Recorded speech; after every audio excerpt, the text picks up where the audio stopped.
In our Health Watch report, nearly 80,000 people were diagnosed with bladder cancer so far this year, and multiple surgeries are often needed. Now, new research has revealed an effective drug therapy that requires fewer operations. Local 3's Shelley Botat has more. Bladder cancer kills thousands each year and is notoriously difficult to treat.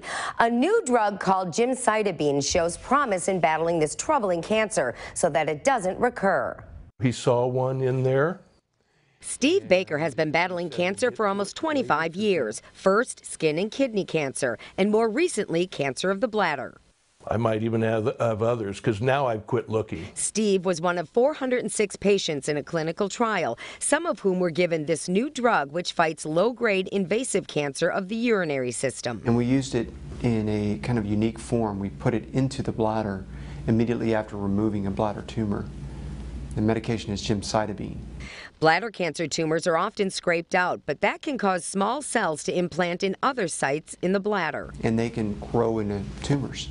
This medication kills those floating cells and any cells that may be trying to develop into cancer. They came back, I want to say 3 more times. Dr. Svatek took care of those.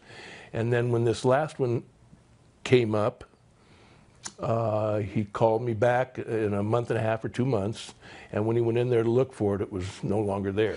Gemcitabine stops replication of tumor cells in bladder cancer. The study published last fall shows that gemcitabine reduced the risk of recurrence by 34% in those with low-grade tumors.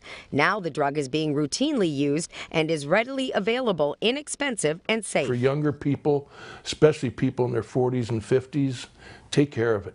Don't hide from it. Don't run from it. Get it handled. Doctors say some patients have to undergo 4 surgeries a year, and if physicians can cut down on those recurrences by administering gemcitabine, it will save many people additional surgeries, continued pain, and will shorten recovery time. And that's your Health Watch. I'm Shelley Botat, Local 3 News.